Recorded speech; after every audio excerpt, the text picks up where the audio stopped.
Bueno, jóvenes, ¿qué nos habíamos quedado aquí? Decíamos que una vez que decidimos reperfundir a un paciente, tenemos que ver los resultados de la reperfusión y comentábamos también que había dos tipos de reperfusión. Una reperfusión epicárdica que se refiere al vaso en sí y una reperfusión miocárdica que, como su nombre lo dice, pues se refiere a que el músculo está aprovechando la cantidad de sangre que nosotros les estamos dando. Para fines prácticos y para recordar, nada más tomar en cuenta que el comportamiento del segmento ST me dice cómo está el vaso y el comportamiento de la onda T me dice cómo está el músculo. Decíamos ayer que para considerar que hay reperfusión miocárdica se debe presentar inversión de la onda T como máximo 90 minutos después de la administración de trombolítico, no más allá de 90 minutos. Si la inversión de la onda T se presenta después de 90 minutos a partir de la aplicación del trombolítico, esto pues es una evolución natural y esto me indica que no hubo reperfusión miocárdica. ¿Ok? Bueno. Y decíamos que para evaluar si hubo o no hubo reperfusión a nivel epicárdico, es decir, si abrimos o no abrimos el vaso, tomamos en cuenta una escala angiográfica ideada por un grupo italiano que se conoce como el grupo TIMI, y de acuerdo a este grupo podemos encontrarnos con 4 tipos de flujo una vez que nosotros administramos un trombolítico. Desde un grado 0 hasta un grado 3. Para fines prácticos, los grados 0 y 1 me indican que no hubo reperfusión. En el grado 2, la apertura del vaso se dio, pero el flujo sanguíneo es lento, de tal modo que no es un buen flujo para perfundir el miocardio. Y el grado 3 es cuando nosotros logramos abrir el vaso y además el flujo de sangre es adecuado.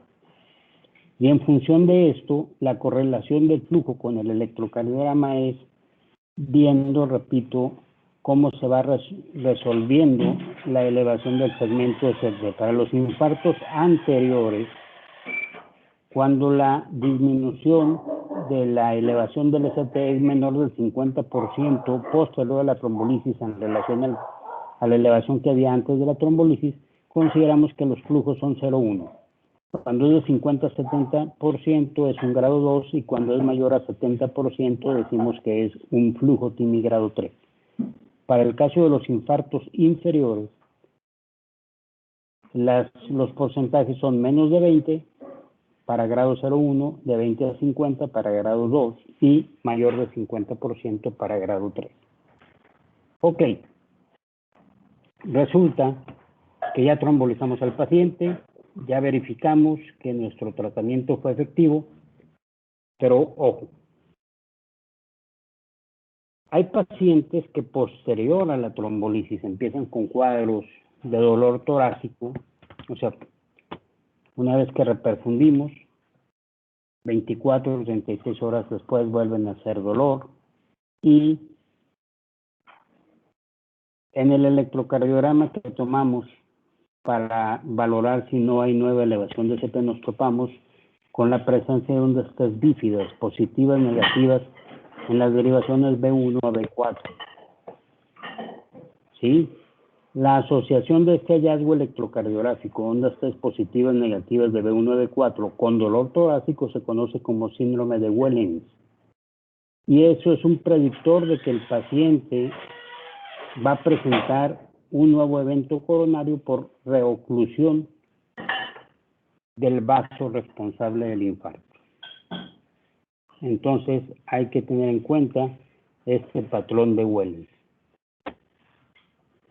Otro patrón de Wellens también es exclusivamente la presencia de ondas T negativas. Si recuerdan, cuando habíamos o cuando hablábamos de los tipos de infartos sin elevación de ST, decíamos que el más frecuente era el tipo ST, es decir, depresión del segmento ST, pero también había uno indeterminado y un tercero que es el tipo T, donde lo único que vamos a ver son ondas T invertidas muy profundas.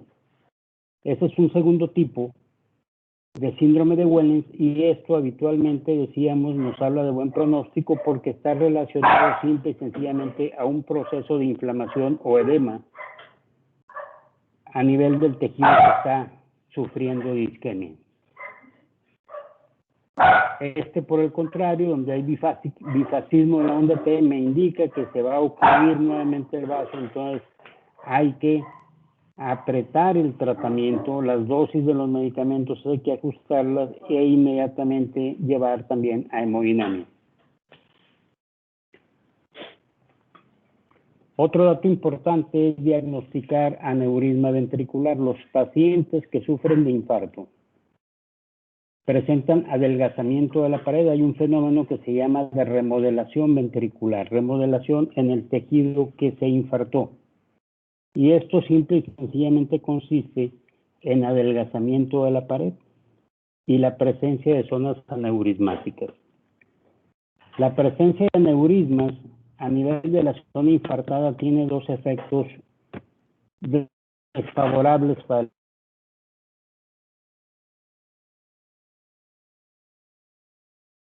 con la suficiente rapidez y por lo tanto favorece la formación de trombos intracavitarios con fenómenos embólicos secundarios.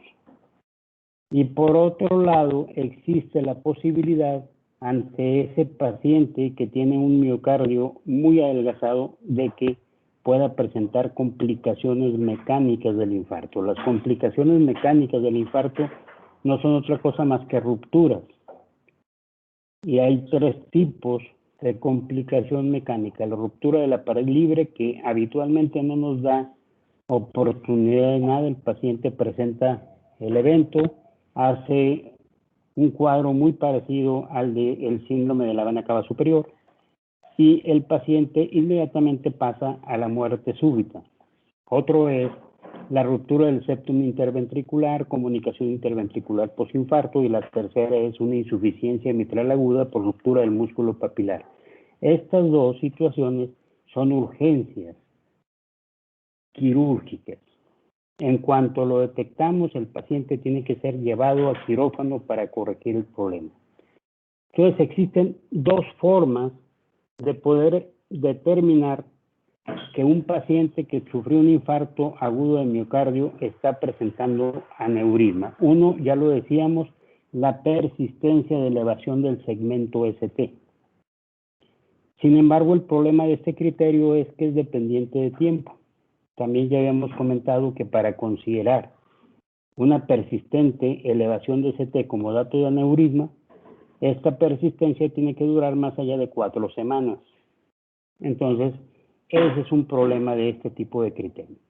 El otro criterio es esto que se conoce como QRS fragmentado o también conocido como signo de El-Cherif, porque este autor, El-Cherif, es quien hizo la correlación de estos hallazgos con zonas aneurismáticas. Entonces vean, QRS fragmentado polifásico, riesgo o sugiere que el paciente está desarrollando aneurisma ventricular y además que existe alto riesgo de desarrollar arritmias ventriculares letales porque en este tejido hay una conducción muy lenta, potenciales tardíos, etcétera, etcétera. Entonces esos son los dos criterios que tomamos o que utilizamos para diagnosticar aneurisma ventricular.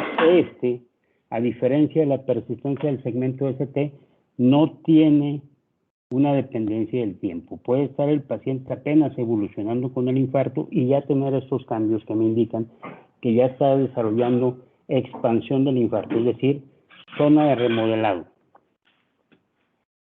Para evitar esto en la clínica, sobre todo los pacientes que más frecuentemente presentan aneurismas ventriculares y por lo tanto desarrollo de fenómenos tromboembólicos y rupturas, son los pacientes con infartos de cara anterior. Por eso es que entre los tratamientos que habitualmente damos para estos pacientes están los inhibidores de la enzima convertidora de angiotensina, los IECAs. Precisamente la función del IECA es evitar el remodelado del músculo infartado. También podemos hacer diagnósticos, por un lado, de infarto auricular y predecir la posibilidad de complicaciones eléctricas de este paciente que se infartó.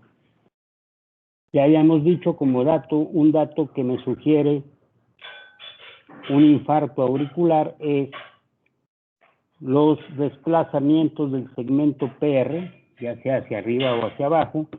Y otro dato muy importante, obviamente, es la presencia, como lo ven aquí circulado, de un bloqueo interauricular de tercer grado o bloqueo del haz de Bachmann. Tenemos aquí una zona de infarto, obviamente tenemos esta imagen de bloqueo interauricular, bloqueo de Bachmann, y esto me dice la zona de infarto o el proceso de infarto se extendió a la aurícula. Posteriormente este paciente obviamente me hizo fibrilación auricular, entonces ya aquí cambió el nombre a un síndrome de Bayes. Entonces este dato, ya habíamos comentado, es un predictor del desarrollo de flutter o fibrilación auricular. Otro dato importante es cuando nos llega un paciente con un infarto, luego nos aceleramos y decimos, bueno, pues el paciente es un infarto con elevación de ST, lo tenemos que trombolizar, es un paciente que cumple con criterios para trombolisis, ¿verdad? Y resulta que lleva una evolución de 4 horas. Y administramos el trombolítico y de pronto la enfermera nos dice, doctora, el paciente está con fibrilación ventricular. Y empezamos a correr. No sé si ustedes han entrado o conozcan el ISSSTE de aquí de Torreón, pero el ISSSTE, al menos cuando yo trabajé ahí, como ustedes saben, es un hospital de 4 pisos, urgencia está en la planta baja, terapia intensiva está en el 4º piso, tiene 2 elevadores, lo más común es que ninguno de los 2 elevadores funcione. Y resulta, les repito, que cuando yo trabajaba ahí en el ISSSTE, nada más había un carro azul. Y este carro estaba en la terapia intensiva. Nos llega el paciente a urgencias, decidimos que es un buen candidato para trombolisis, administramos el trombolítico y nosotros estamos pendientes de la cuestión hemodinámica del paciente que está pasando, pero enfermería está viendo el monitor y dice, doctor, el paciente está fibrilando. Traigan el carro azul. Doctor, no funcionan los elevadores. Y entonces empezamos a sufrir nosotros junto con el paciente. Cuando nosotros se pudo haber hecho una predicción de que ese paciente podía hacer una fibrilación ventricular con un detalle muy simple. Medimos el monto de la elevación de ST en al menos 3 derivaciones que están explorando a la zona infartada, y si la suma de la elevación de ST es igual a 8 milímetros, eso me indica alto riesgo de desarrollo de fibrilación ventricular, jóvenes. Y el hacer esa suma no me llevó ni medio minuto. ¿Sí? Hago la suma, determino que el paciente tiene alto riesgo de desarrollar fibrilación ventricular. Digo, señores, quiero aquí el carro azul o carro rojo, como lo entendí, como lo conocíamos antes. Doctora, no está funcionando ninguno de los elevadores. Entonces, entre 20 gente se agarran y me suben al paciente a la terapia intensiva. Y me llevo al anestesiólogo conmigo. Ya que el paciente está instalado en la terapia intensiva, preparo el carro rojo o carro azul. Y entonces, señores, inicien la trombolisis. Estamos trombolizando, me dice enfermería, doctor, el paciente está fibrilando. Señores, pum, rápidamente una sedadita para que no vaya a sentir tan duro el golpe del choque eléctrico del paciente, una desfibrilación, e inmediatamente controlamos al paciente, no sufrimos ninguna descarga de adrenalina, No tuvimos ningún espasmo coronario nosotros porque ya sabíamos que el paciente tenía la posibilidad de hacer eso. Entonces, esa es la forma de predecir complicaciones eléctricas en un paciente infartado. Decíamos el día de ayer, cuando llega el paciente a urgencias con un cuadro típico que me dice que está sufriendo un infarto, tomo el electro y digo, es un infarto con elevación de CT. Bueno, vamos, el primer electrocardiograma que tomo en urgencias es para determinar el porcentaje de miocardio que está en riesgo de necrosarse. Y de acuerdo al sitio que están infartado, utilizamos cualquiera de estas dos fórmulas. Si es un infarto anterior, entonces hacemos número de derivaciones con elevación del segmento ST menos 0.4 por 1.5 y por 3. Y con esto determino el porcentaje de miocardio en riesgo de necrosis. Para los infartos inferiores es la suma de elevación de ST en las derivaciones de 2, de 3, ABS, más 2, multiplicado por 0.06 y por 3. Les pongo un ejemplo, decíamos ayer, para que un paciente que se infartó desarrolle choque cardiogénico necesita mínimo 40% de miocardio necrosado. Si nosotros recibimos un paciente con un infarto en evolución de tipo anterior extenso, ¿cuántas derivaciones tienen elevación de CT, joven? Infarto anterior extenso.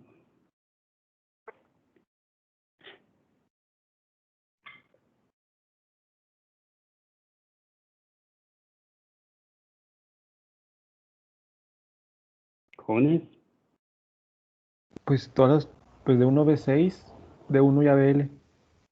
Entonces, ¿cuántas son? 8. 8 derivaciones. Si ustedes hacen esta regla, resulta que el porcentaje de miocardio que está en riesgo de necrosis es casi de un 35%, jóvenes. Si yo no le hago nada al paciente, se va a necrosar un 35% de su miocardio, entonces el paciente va a quedar al borde del choque cardiogénico. Pero ojo, si la arteria es muy grande, a veces, o sea, hay diferentes tamaños o longitudes de la arteria. Hay alguna arteria muy larga que bordea la punta del ventrículo izquierdo y también me irriga la cara inferior. Si este es el caso, entonces ya el porcentaje de miocardio en riesgo se eleva hasta un 45-47%. Prácticamente, si yo no hago nada, el paciente va a caer en choque cardiogénico. Eso es lo importante de hacer una buena lectura de un electro, determinar riesgos del paciente y después tomar unas buenas decisiones en cuanto al manejo. ¿Sí? Con esto dijimos, determinamos porcentaje de miocardio en riesgo de necrosis con el primer electrocardiograma que tomamos en urgencia. Ya dijimos, ahí es un infarto con elevación de CT anterior extenso, ¿verdad? Entonces, vamos a trombolizarlo, cumple con criterios para trombolisis. Lo trombolizamos y después de estas 8 derivaciones que tenían elevación de CT, vamos a buscar cuántas me hicieron onda Q. Y vamos a medir la anchura de la onda Q. Decíamos ayer, si la anchura alcanza solo un cuadrito, le damos un punto. Si son más de un cuadrito, le damos 2 puntos. Nada más es 1 o 2 puntos. Hacemos la suma, lo multiplicamos por 3 y el resultado es el porcentaje de miocardio que se necrosó. Y después haciendo una regla de 3 simple, porcentaje de miocardio en riesgo menos el que se necrosó entre el porcentaje de miocardio en riesgo por 100, determinamos el porcentaje de miocardio que nosotros evitamos que se necrosara. El mejor índice de reperfusión. No es lo mismo que yo le diga a un familiar, ¿sabe qué? Bueno, pues sí, le dimos un trombolítico, abrimos el vaso, hubo datos de que el vaso está bien porque se le quitó el dolor, porque elevó enzimas, porque hizo arritmias de reperfusión, etcétera, etcétera. A que le diga, evitamos que se muriera un 75% del miocardio que estaba en riesgo. O sea, es un dato cuantitativo muy importante del éxito de mi tratamiento. Aquí esto ya lo habíamos visto ayer, en cuanto a cómo determinar el porcentaje de miocardio en riesgo y lo que les decía ahorita. Para ver el porcentaje de recuperación es el porcentaje de miocardio en riesgo menos el que se necrosó entre el miocardio en riesgo por 100. Y con eso determinamos qué tan bueno fue mi trabajo. Este electro también ya lo habíamos visto, un paciente con un infarto, decíamos un infarto de cara anterior. Créanmelo, no les puse aquí el electro de inicio, pero era un paciente con un infarto en evolución anterior extenso. Al final de cuentas, de todas las derivaciones que tenían elevación de ST, solo 4 me hicieron onda Q. Sin embargo, ABL no la tomamos en cuenta porque es una Q muy delgadita, no alcanza un cuadrito, por lo tanto no le damos puntaje. B1, B2 y B3, en todas ellas, la anchura de la Q me midió un cuadrito, entonces hacemos la suma, me da 3. Lo multiplico por 3, 9%. De casi un 35% en riesgo, solo se necrosó un 9%. El porcentaje de miocardio salvado fue de 73%. ¿Qué más quiero para hablar de efectividad de mi manejo? Una cuña de 16-17 por un índice de Norris de 0.6, una fracción de expulsión de 51%, ¿ok? Entonces, el siguiente paso es determinar la arteria culpable del infarto y el sitio de la oclusión. Cuando el infarto es de cara anterior es muy fácil. No hay ningún problema porque solo una arteria puede ser la responsable, la descendente anterior. Angiográficamente, esta arteria se divide en 3 tercios, proximal, medio y distal. Entonces decíamos, tengo elevación de ST en cara anterior, la arteria culpable es la de A. Para saber a qué nivel está la oclusión, ahora voy a ver cómo está el complejo QRS. Digo, cómo está el ST, perdón. Cómo está el ST en D2, D3 y ABS. Si en estas derivaciones hay infradesnivel del ST, me indica que la oclusión es proximal. Si el ST no se modifica, entonces la oclusión está en el tercio medio. Y finalmente, si el segmento ST en D2, D3, DF, al igual que en la cara anterior, está supradesnivelado, esto me indica que la oclusión es distal. Otros 2 datos que me indican oclusión proximal es la presencia de un bloqueo de rama derecha agudo y de un bloqueo fascicular anterior que el paciente no tenía previo a el infarto. Entonces, esta es la forma de determinar arteria y el nivel de oclusión.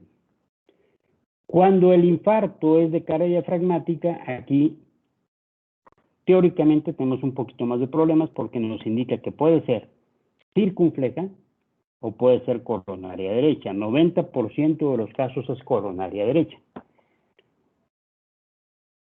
La forma de diferenciar entre uno y otro es muy simple. Vemos su prednivel en D2, D3 y BF. Entonces valoramos en dónde es mayor el desnivel, en D2 o en D3. Si es mayor en D3, coronaria derecha. Si es mayor en D2, arteria circunfleja. ¿Sí, jóvenes?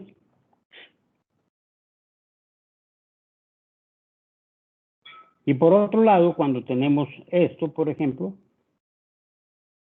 ¿sí?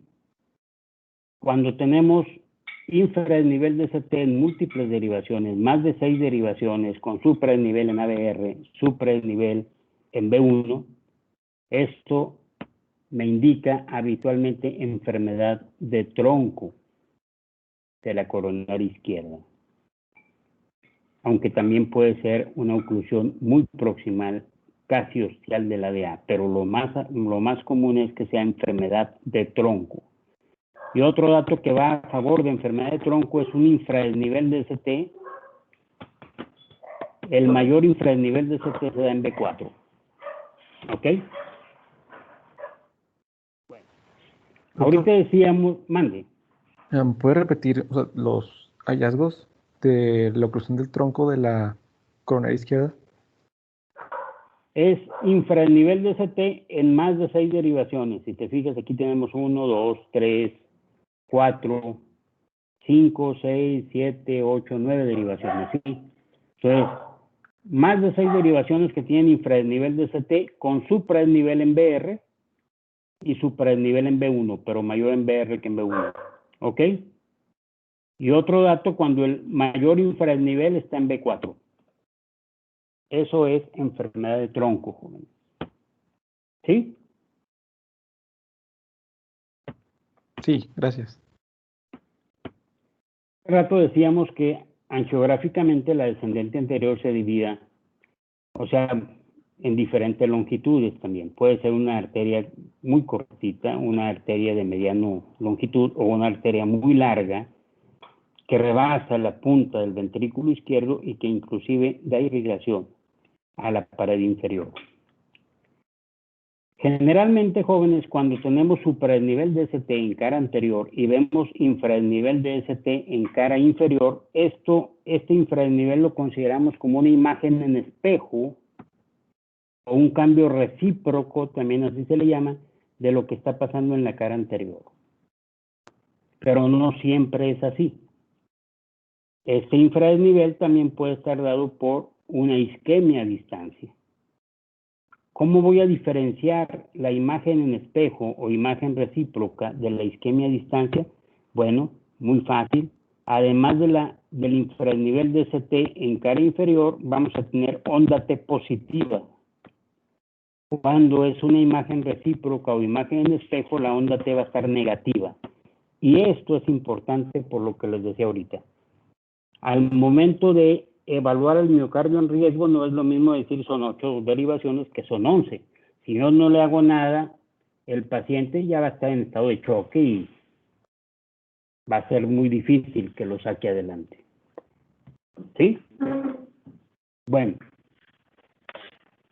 decíamos ayer, bueno, que era muy importante determinar en pacientes con infarto de cara inferior si el proceso de isquemia se extendía o no al ventrículo derecho, porque decíamos el manejo va a ser diferente. El paciente con infarto de ventrículo derecho es muy dependiente de 3 situaciones: una buena frecuencia cardíaca, una buena precarga, es decir, un buen estado de volumen, y contracción auricular.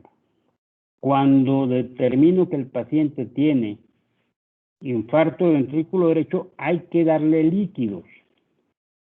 Pero, ojo,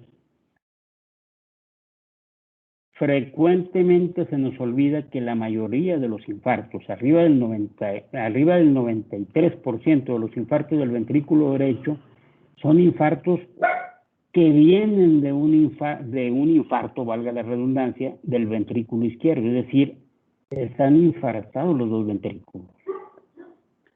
Solo un 5 a 7% como máximo de los pacientes con infarto de ventrículo derecho son infartos puros de ese ventrículo.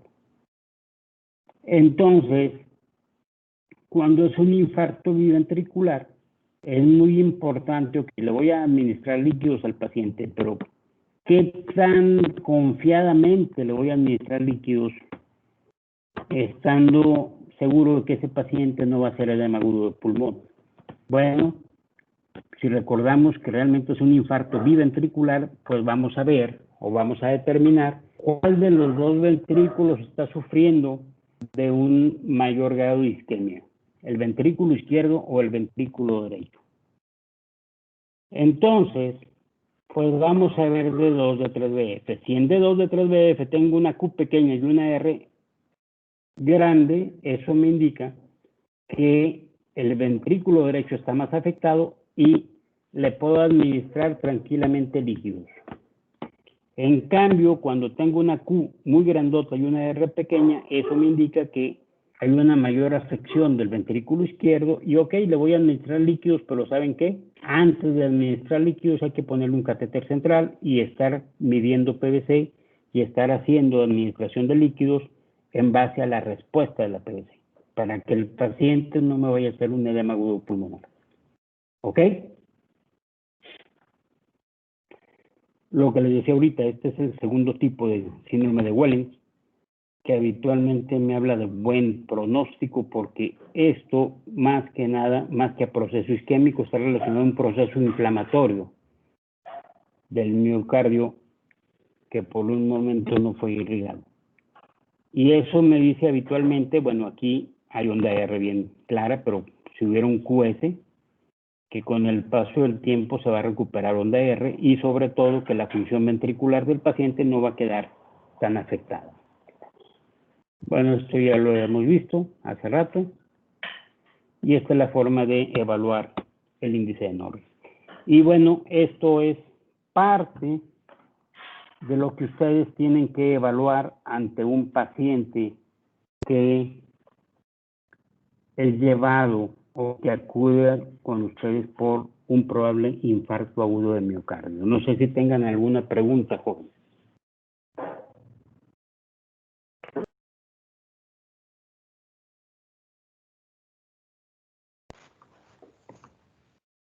Doctor, en lo que, bueno, esto fue de mucho antes. En los tipos del flujo TIMI, ¿cuáles?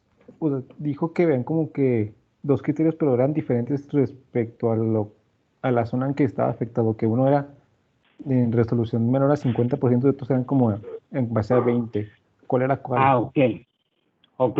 En cara inferior, para flujo TIMI 3 es arriba del 50%.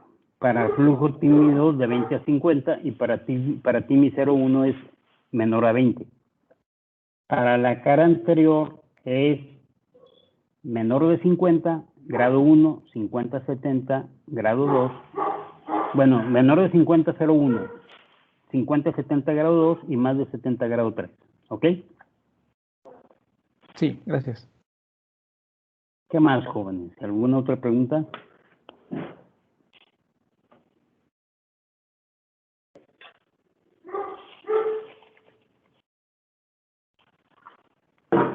¿No, jóvenes? No, doctor. Creo que no, doctor.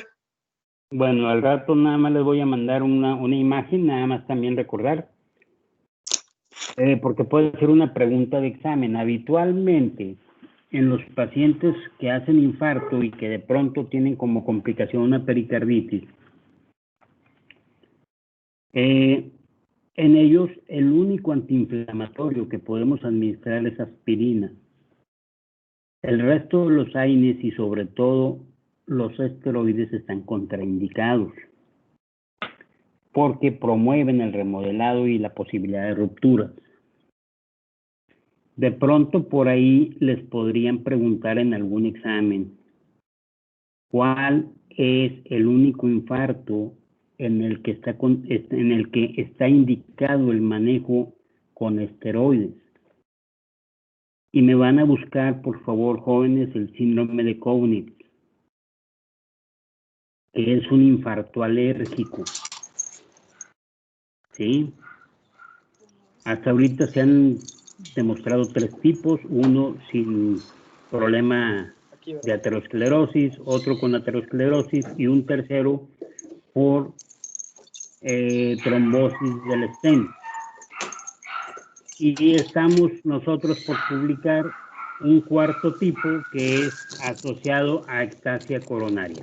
Eso todavía no lo hemos encontrado descrito, pero precisamente el caso que le voy a pasar para que lo tengan en mente es de un paciente que nos llega. Él estuvo tomando diclofenaco porque tenía un cuadro de sugestivo de dolor ahí en mano por síndrome del túnel del carpo.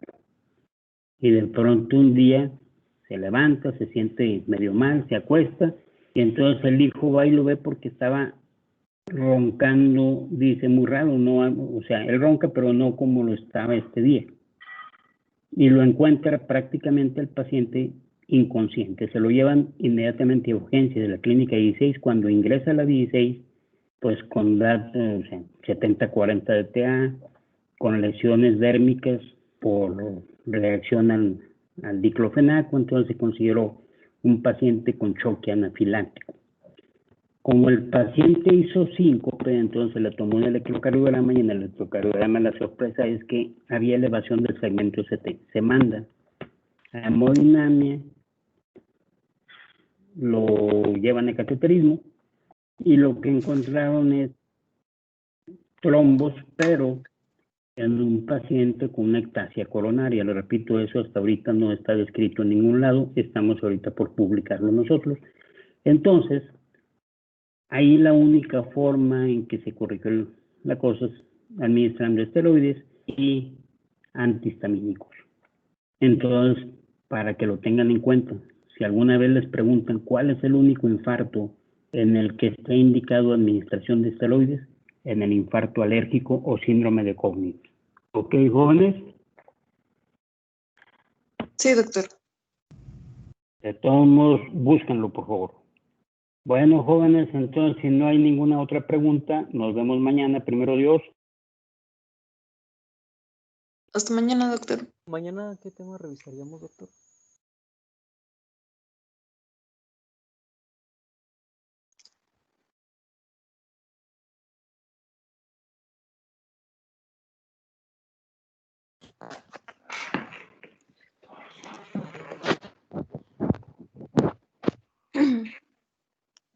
Doctor, el día de mañana, ¿qué tema continúa?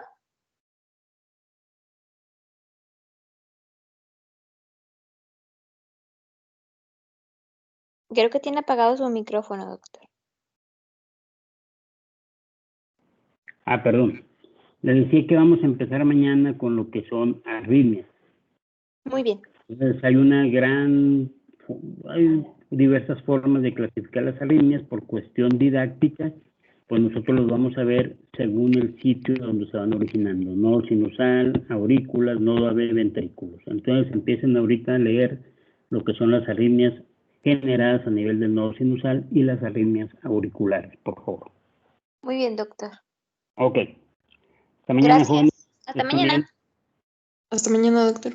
Hasta mañana. Hasta mañana, doctor. Muchas Mañana. gracias.